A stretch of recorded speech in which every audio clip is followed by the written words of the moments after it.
ನಮಸ್ಕಾರ. ಮೊದಲನೇದಾಗಿ ನೀವೆಲ್ಲರೂ ನಮ್ಮ ತಂಡಕ್ಕೆ ಸಪೋರ್ಟ್ ಮಾಡೋಕ್ಕೆ ಟೈಮ್ ಕೊಟ್ಟಿರೋದಕ್ಕೆ ಧನ್ಯವಾದಗಳನ್ನ ತಿಳಿಸ್ತೀನಿ. ಡೈರೆಕ್ಟರ್ಸ್ ಬಗ್ಗೆ ಹೇಳಿ ಅಂತ ಹೇಳಿದ್ರು. ಇವರು ಎಲ್ಲರೂ ಸಾಕಷ್ಟು ಜನ ಮಯೂರ್ ತೇಜಸ್ ಪ್ರತಿಭೆ ಬಗ್ಗೆ ಮಾತಾಡಿದ್ದಾರೆ.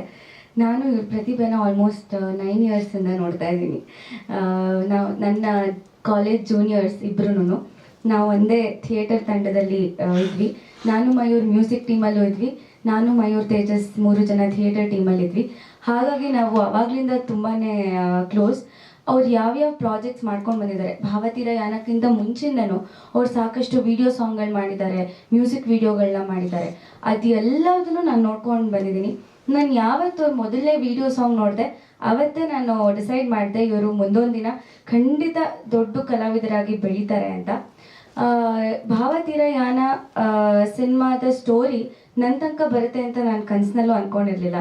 ಯಾಕೆಂದರೆ ಅವ್ರು ಹೇಳಿದಾಗ ಇದು ಒಂದು ಚಿಕ್ಕ ಪ್ರಾಜೆಕ್ಟ್ ಆಗಿ ಶುರುವಾಗಿದ್ದ ಕಾರಣ ಅದರದ್ದು ಪ್ರೀಮಿಯರ್ ಶೋ ಕೂಡ ನಾನು ಹೋಗಿದ್ದೆ, ತುಂಬ ಇಷ್ಟಪಟ್ಟಿದ್ದೆ.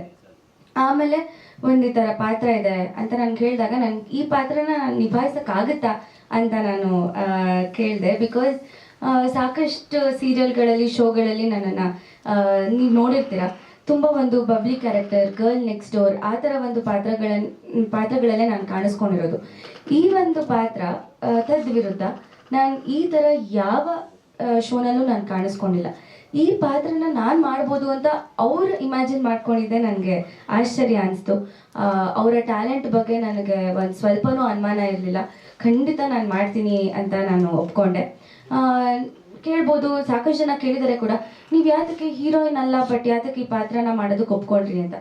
ಬಟ್ ಆ ಪಾತ್ರ ತೂಕ ಆಗಿದೆ ಆ್ಯಂಡ್ ಈ ಸಿನಿಮಾಗೆ ಆ ಪಾತ್ರ ತುಂಬಾ ಮುಖ್ಯವಾದ ಪಾತ್ರ.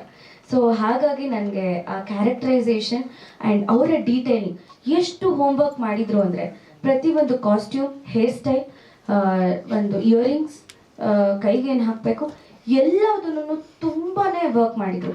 ಇದು ಅವರ ಮೊದಲನೇ ಸಿನಿಮಾ ಅಂತ ಅನಿಸ್ಲೇ ಇಲ್ಲ, ಅಷ್ಟು ಪ್ರೊಫೆಷ್ನಲ್ ಆಗಿದ್ರು.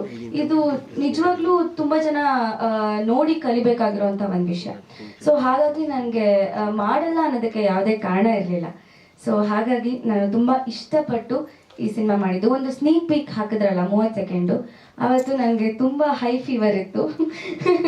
ತುಂಬ ಜ್ವರದಲ್ಲಿ ನಾನು ಮಾಡಿದ್ದು ಸೀನ್ ಅದು. ಇವಾಗ ನೋಡಿದಾಗ ನಂಗೆ ಅದು ನೆನಪಾಯಿತು. ಸೊ ಇದೇ 21ನೇ ತಾರೀಕು ಈ ಸಿನಿಮಾ ರಿಲೀಸ್ ಆಗ್ತಿದೆ. ಖಂಡಿತ ನಿಮ್ಮ ಸಪೋರ್ಟ್, ಪ್ರೋತ್ಸಾಹ ತುಂಬಾ ಅಗತ್ಯ ಇದೆ ನಮ್ಮ ತಂಡಕ್ಕೆ. ದಯವಿಟ್ಟು ಸಪೋರ್ಟ್ ಮಾಡಿ. Thank you so much.